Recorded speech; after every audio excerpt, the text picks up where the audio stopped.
El motel tenía un nombre pretencioso pintado con letras torcidas, Sansaren, aunque el sol raramente se detenía allí. El letrero de neón chisporroteaba sobre la lluvia fina como si sufriera asma, cada parpadeo teñía la habitación de azul y rojo, colores de patrulla sin sirena. A través de la ventana agrietada entraba un aliento frío de asfalto húmedo y gasolina. Dentro, el aire sabía a jabón barato, a tabaco del inquilino anterior, a comida recalentada. El colchón protestó cuando Elena se sentó en el borde, apretando entre los dedos un montón de vestidos que olían a naftalina y a un tiempo detenido, vestidos de su madre cuando era niña, rescatados de un baúl en un ático polvoriento antes de que la casa quedara vacía para siempre. No tenemos otra cosa por ahora, mi amor, dijo, tratando de que su voz no se quebrara. Amelia, 9 años, cabello oscuro, ojos demasiado grandes para tanto silencio, acarició un borde de encaje amarillento. Me gusta este, susurró, como si temiera romperlo con el sonido. El vestido caía torcido, con el bajo irregular y una costura que pedía clemencia. Aún así, se lo puso por la cabeza y giró sobre sí misma frente al espejo manchado. Por un instante, la ilusión venció la pobreza, la niña sonrió como si estuviera en un escenario y el motel fuera un teatro. Elena la miró con una ternura que dolía. Dile que está hermosa, se ordenó. Díselo. Pero la frase se quedó atrapada detrás de la realidad, en la escuela, los ojos como bisturís, los teléfonos prestos, el murmullo que se vuelve cuchillo. Estás bonita, alcanzó a decir. Tu abuela estaría, el resto fue aire. La muerte también es un olor que no se va. Esa mañana, en la escuela, los pasos de Amelia habían sonado huecos, como si el pasillo fuera una caja vacía. La lluvia dejaba charcos donde se reflejaban mochilas caras y zapatillas blancas sin barro. 2 niñas con rompevientos fluorescentes se miraron, mordiéndose risitas. ¿Vieron? Dijo una, apenas cubriéndose la boca. La niña del disfraz. Es octubre todos los meses, respondió la otra. Oye, muñeca de trapo, ¿qué vas a pedir en Halloween? ¿Un espejo nuevo? Un niño pecoso, el que siempre hablaba demasiado alto, apuntó con el dedo como si marcara una falla de seguridad, es ropa del museo. No toquen, se rompe. Risas. La profesora pasó con un fajo de hojas y una sonrisa vacía de quien calcula notas y no heridas.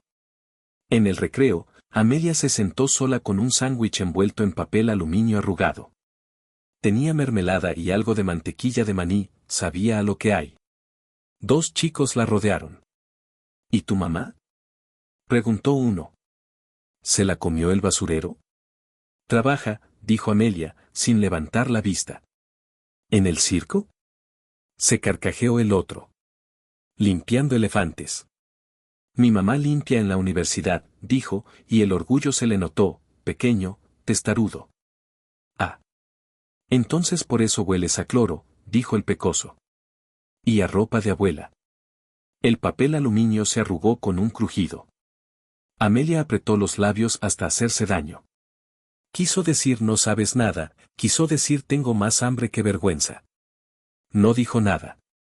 Hubo un empujón de hombro cuando sonó la campana. Perdón, fue sin querer que no lo era. Por la tarde, la profesora habló con Elena en un pasillo donde el eco hacía que todo pareciera reproche. Su hija tiene dificultades para integrarse. Para integrarse al desprecio, pensó Elena. Y, alguien. No supo cómo pedir justicia sin parecer insolente. Estamos vigilando, dijo la profesora, un plural cómodo. A veces las niñas se dicen cosas. Ya sabe. Elena asintió para no llorar. Las palabras ya sabe pesaban como una escoba mojada. Esa noche en el motel, Amelia se escondió debajo de la colcha con dibujos que habían perdido la forma. No pasó nada, mintió, con la voz atascada. No pasa nada nunca. Elena le apartó el cabello de la frente. Sí pasa. Y mañana, se mordió la lengua. Mañana tengo doble turno. Miró la mochila azul, el recibo sin pagar, los calcetines desparejos secándose cerca del radiador. El mundo es ingeniería cuando eres pobre, equilibrar, apilar, que no se caiga. A la mañana siguiente, el cielo era una sábana gris. Elena tenía dos opciones malas: dejar a Amelia sola en el motel o llevarla consigo. Recordó las noticias, los incendios, los desconocidos. La decisión fue un nudo que se convirtió en acción. «Vienes conmigo», dijo. «Te quedarás en el cuartito del personal. Tengo que trabajar. Prométeme que no sales». La universidad parecía otro país. Arcos de piedra, escaleras ceremoniales, estatuas que fingían sabiduría. Los estudiantes cruzaban el patio con tazas de café como medallas y auriculares enormes como cascos. Los edificios olían a madera cara, a papel nuevo, a lluvia educada. El carrito de limpieza de Elena chirrió contra el mármol. Amelia caminó detrás, escondida en su vestido antiguo como si fuera una capa de invisibilidad que no funcionaba. En el sótano, las lámparas parpadeaban con un zumbido de insecto. Los pasillos eran estrechos, pintados de un blanco que no convencía. La puerta de la sala de suministro se atascó antes de ceder. Adentro, estantes con botellas de amoníaco, cajas de guantes, fregonas alineadas como soldados cansados, un fregadero que tosía antes de dar agua. Elena se agachó y tomó las manos de su hija. «Me tardo», dijo. «Pero vengo». «No abras. No hagas ruido. Si alguien golpea, no contestes. Comerás esto», sacó una barrita que sabía a promesa rota. «Te quiero». «Huele raro», susurró Amelia, arrugando la nariz. «¿Puedo cantar bajito?» «Muy bajito», dijo Elena, y la besó en la frente como si pudiera dejarle una luz encendida por dentro. Cerró la puerta. El clic sonó demasiado final.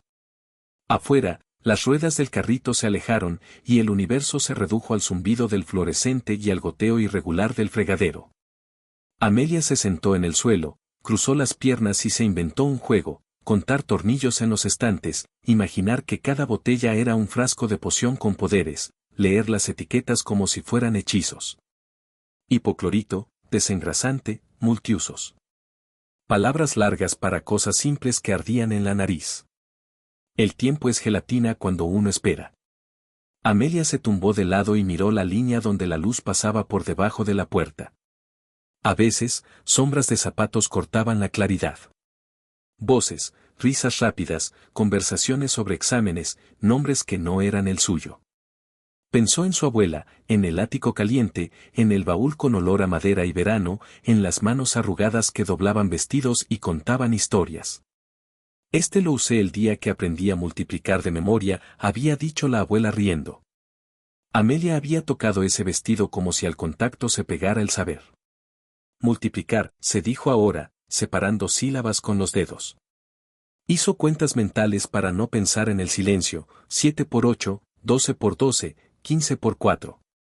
Luego sumó los números de las etiquetas, inventando reglas. Se durmió un minuto sin darse cuenta y despertó con la sensación de que el cuarto se encogía. La curiosidad puede más que el miedo si se alimenta de aburrimiento. Amelia se levantó, tocó la manija. Estaba fría. Con cuidado, abrió un poco, el pasillo olía a pintura vieja y a polvo de puerta. Nadie. Dio un paso. Luego otro. El corazón le golpeaba el pecho como si quisiera salir a mirar. Subió una escalera de servicio, con los peldaños gastados en el centro como espinas de pan. Arriba, el aire era distinto, templado, lleno de voces y el aroma del café. Los pasillos tenían carteles con flechas y nombres de materias.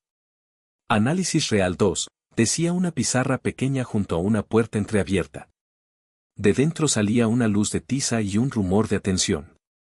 La puerta estaba abierta lo justo para que una niña se asomara. Amelia acercó un ojo. El aula era un anfiteatro con escalones de madera y pupitres dispuestos en semicírculo. Al frente, un hombre de cabello ralo y gafas rectangulares dibujaba símbolos que parecían jeroglíficos de otro planeta. El polvo de tiza hacía una nube fina. Los estudiantes escribían rápido, los bolígrafos sonaban como lluvia.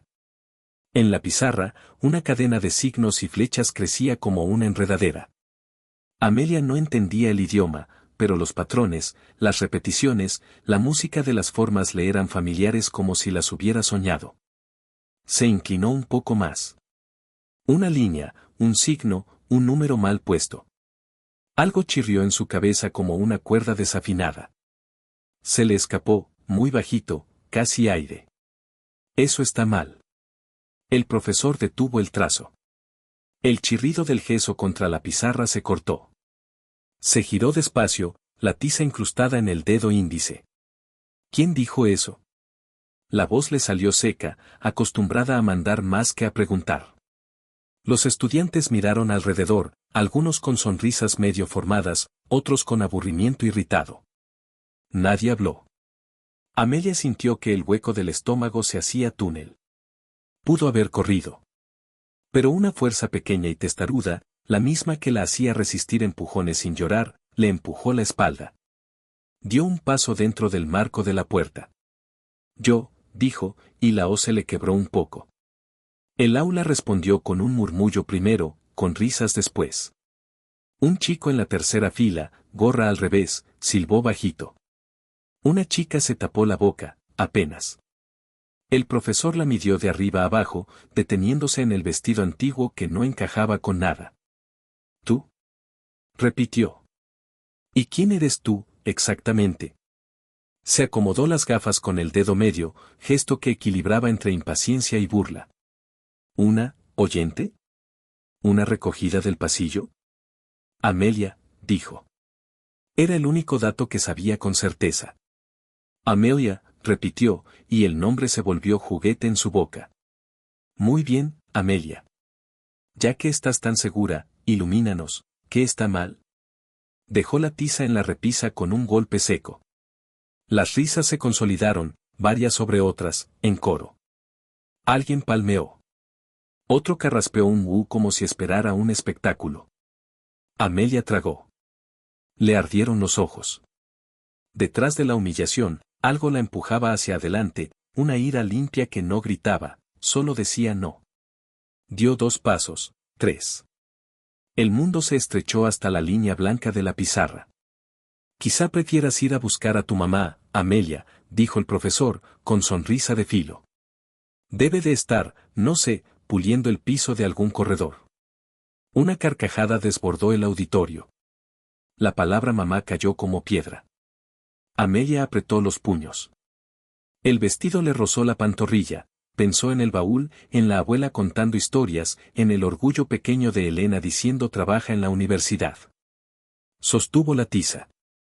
Pesaba menos de lo que parecía. Al principio, la mano le tembló. Dibujó una línea y la borró. Respiró. Pensó en cómo su abuela dividía recetas sin taza medidora, la mitad de la mitad, decía, y el pastel salía. Pensó en cómo Elena calculaba monedas antes de pagar el cuarto del motel. Pensó en patrones, el ruido del neón, el número de tornillos del estante, los pasos entre el closet y la escalera. De pronto, las formas de la pizarra dejaron de ser extrañas. Eran números con caras conocidas. Empezó por el margen, donde el profesor había hecho una suposición obvia. Escribió al lado un sí y solo si fantasma y lo tachó. Cambió el orden de 2 términos, factor común que no habían visto. Hizo aparecer un límite donde antes había solo una intuición perezosa. El aula se fue callando como un teatro cuando baja la luz. Amelia se olvidó de la gente. Solo escuchaba el golpecito de la tiza contra el tablero, tac, tac, tac, pequeñas decisiones que abrían puertas. Está, murmuró un estudiante, y no terminó la frase. No puede ser, dijo otro, pero ya con respeto. El profesor dio un paso, luego otro. Vio el camino invertido, el atajo hacia la igualdad que él había desestimado, la hipótesis que no se podía usar sin justificar una condición, el error escondido como astilla detrás de un por claridad. La sangre se le fue de la cara. Se llevó una mano a la sien como quien recuerda un nombre perdido. Se arrodilló sin darse cuenta, atraído por la necesidad de mirar de cerca, de negar sin voz. Amelia rodeó el punto donde estaba la falla con un círculo y escribió un no se sigue que parecía más grande que la pizarra. Se giró. Tenía tiza en la yema de los dedos y lágrimas secándosele en las mejillas. Los estudiantes la miraban como si hubieran visto un fantasma al revés, algo vivo donde esperaban nada. El profesor encontró su voz en un hilo. ¿Cómo hiciste eso?, preguntó, sin burla, sin cátedra. Amelia dejó la tiza. El eco del toc chocó en las paredes. De pronto, la vergüenza la alcanzó. El vestido le pareció ridículo, las risas volvieron como cuchillos, el comentario sobre su madre ardió de nuevo. Dio un paso atrás, luego otro. Corrió. Bajó escaleras como si la persiguiera un animal. El pasillo del sótano olía a humedad y metal. Llegó al closet a medio tropezar, cerró la puerta y apoyó la espalda contra la madera. El fluorescente zumbó. Se metió en el rincón donde Elena le había dicho te quiero. Abrazó las rodillas. Intentó respirar por la nariz. No pasó nada, se dijo. No pasó nada. Pero en su cabeza, la pizarra seguía brillando, y la voz del profesor, desnuda, intranquila, repetía, ¿cómo hiciste eso? Cuando Elena abrió horas después, Amelia fingió una sonrisa porque a veces los niños protegen a sus madres de la verdad. Elena traía olor a producto de pino y a cansancio de 12 horas. ¿Todo bien?, preguntó, más plegaria que pregunta. Sí, dijo Amelia. Me dormí un poco. Caminaron por el pasillo de servicio, el carrito delante, los pasos como olas que no miran atrás. A la salida, la lluvia había amainado. Un rayo de sol cortó el cielo en un gesto tímido. Elena tomó la mano de su hija, estaba fría. En el campus, un grupo de estudiantes reía por algo que nada tenía que ver con ellas. En el motel, el neón volvería a toser luz. En el anfiteatro, el profesor seguía de pie frente a la pizarra como quien mira un mapa de su propia casa con habitaciones que no sabía que existían. Los estudiantes se habían ido en silencio. En la repisa, la tiza usada, la de una niña con vestido antiguo, era la única prueba de que lo imposible se vuelve posible sin ceremonia. Se llamaba Eduardo Salvat. Había escrito artículos que solo 4 personas leían de verdad, dirigido tesis que terminaron en agradezco a mi madre y nada más. Estaba cansado de demostrar lo obvio y de pretender que lo no obvio no le dolía. No puede ser, se repetía, y ya sabía que eso significaba exactamente lo contrario. Bajó al vestíbulo en busca de su amigo del turno de seguridad, Tomás, que tenía un termos de café y un cansancio distinto. Necesito ver cámaras, le dijo, con una urgencia que a Tomás le recordó noches en que los estudiantes perdían cosas más importantes que una chaqueta. ¿Otra vez te robaron la bicicleta, genio?, bromeó Tomás, y cuando Eduardo no sonrió, cambió el tono. ¿Qué pasó? Una niña, dijo, y la palabra parecía ciencia ficción. Corrigió una prueba. En segundos. Necesito saber quién es. En la cabina de vigilancia, las pantallas vomitaban imágenes de pasillos, puertas, gente anónima cruzando vidas ajenas. Retrocedieron hasta un cuadro donde una figura pequeña asomaba por la puerta del aula. Siguieron a la niña en retroceso por escaleras y corredores, hasta que la vieron desaparecer en el sótano, doblar a la izquierda, entrar en una puerta etiquetada suministros. Ahí, dijo Eduardo, y su dedo tembló. Tomás frunció el ceño. Ese cuarto es de limpieza. Tecló un par de comandos. La tarjeta que lo abrió por la mañana fue la de Elena Torres.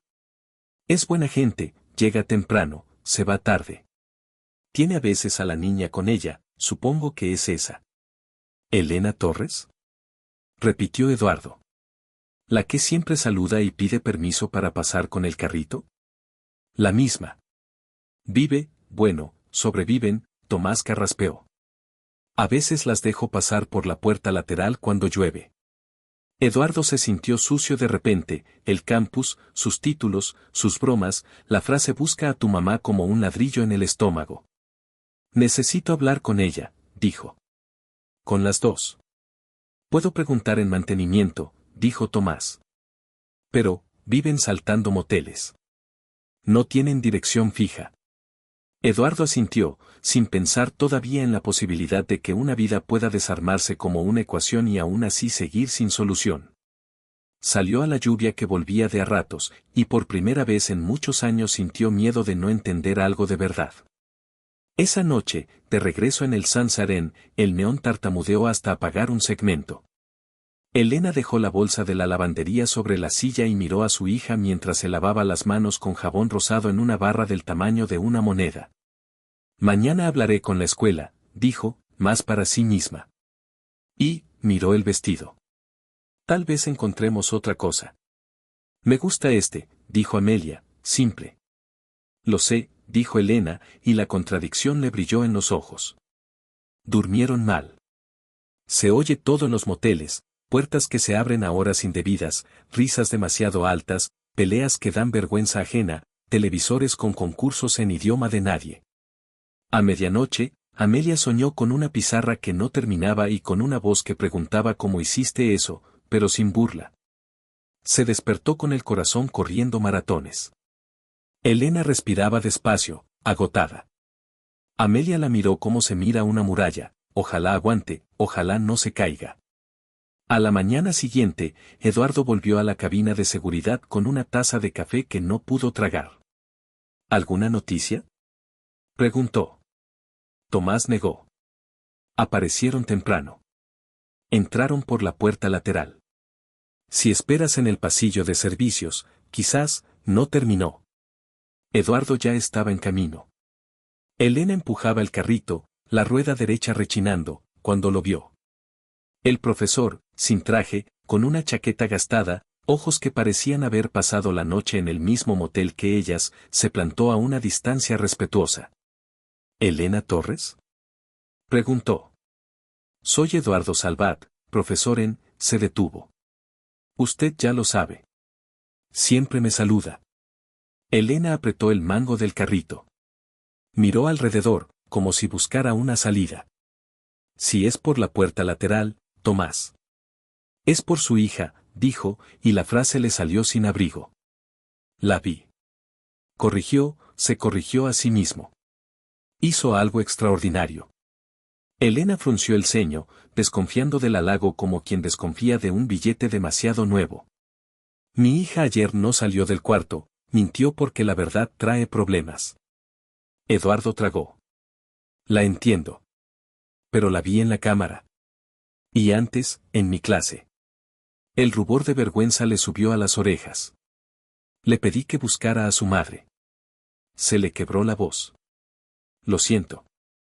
Elena lo miró un segundo más, midiendo si había peligro, si era una trampa, si de esa boca podía salir un servicio sociales que les rompiera la vida. Tengo que trabajar, dijo, y empujó el carrito. Por favor, dijo Eduardo, caminando a su lado sin invadir. No quiero problemas para ustedes. Quiero ayudar. Su hija, es un prodigio. Y no lo digo con ligereza. Exhaló el miedo que llevaba dentro. Quiero que tenga oportunidades. Tutorías. Becas. Protección. Protección. La palabra hizo que Elena redujera el paso. ¿Protección de qué? De mí, si hace falta. De mi propio mundo, dijo Eduardo, mirando los mosaicos del suelo. Aquí la gente tiende a ponerle precio a todo. También al talento. Yo no quiero eso para ella. Quiero que ustedes manden. Elena se rió, seca, sin humor. Usted no entiende. No podemos mandar en nada. Hoy estamos aquí, mañana, quién sabe. Se señaló el pecho con el pulgar. Trabajo. No me alcanza. Y a mi hija se tragó el verbo rompen. La molestan en la escuela se miró la ropa. Por todo. Entonces empecemos por lo que sí puedo hacer hoy, dijo Eduardo, apretando una idea hasta que sonó a promesa. Hablar con el director de la escuela.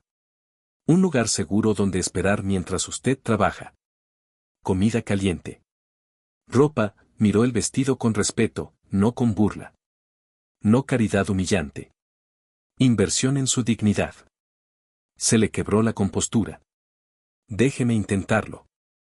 Elena quería decir no. Quiso decir todos prometen, pocos cumplen.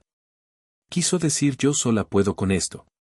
Pero recordó el sándwich, el neón tosiendo, el comentario del profesor en el aula que no había escuchado, pero que adivinó. Miró el reloj. Tengo 15 minutos, dijo. Si en 15 minutos me convence de que no es un loco ni un mentiroso, hablamos más. Si no, seguimos como estábamos. Eduardo asintió como si le hubieran ofrecido una beca. 15 minutos, repitió. Y si no confía en mí después, me aparto. No había magia en el pasillo, ni música épica, ni cámara lenta. Solo un hombre que se había equivocado, una mujer cansada y una niña con un secreto grande metido en un vestido antiguo. Y en algún lugar, una pizarra con un círculo que decía no se sigue esperando convertirse en destino. El profesor Ramírez pasó la noche en vela. No era solo la humillación de haber sido corregido frente a sus alumnos, era la forma en que aquella niña, vestida con un traje antiguo y manchado por el tiempo, había tomado el control del pizarrón con la seguridad de un genio escondido. Algo en sus gestos, en la claridad de sus pasos, le decía que aquello no era suerte ni casualidad. Esa niña tenía una mente extraordinaria. A la mañana siguiente, con los ojos rojos y la mente todavía llena de preguntas, decidió buscarla. Acudió a Julio, el guardia de seguridad del campus. Viejos amigos, solían compartir cigarros en las noches largas de guardia. Pero esta vez, el profesor llegó alterado. Necesito ver las grabaciones de anoche, Julio. Su voz temblaba de urgencia. ¿Qué pasó ahora, Ramírez? ¿Se te escapó un estudiante copiando? Ironizó el guardia. No. Fue una niña. Entró en mi clase. Corrigió un error que nadie más vio. Tengo que saber quién es. Julio frunció el ceño, sorprendido. Accedió a mostrarle las grabaciones. En la pantalla vieron a Amelia, pequeña y frágil, caminar con timidez por los pasillos. La cámara captó la forma en que entraba al auditorio, luego el caos de la risa de los estudiantes y finalmente su carrera desesperada de regreso al sótano. El profesor sintió un nudo en la garganta. No era imaginación. Ella realmente lo había hecho. Ese cuarto del sótano, dijo Julio señalando, es de los de limpieza. Probablemente la hija de una trabajadora. La verdad cayó como un peso. Claro. Por eso vestía así, por eso tenía ese miedo en los ojos. Ramírez empezó a investigar discretamente.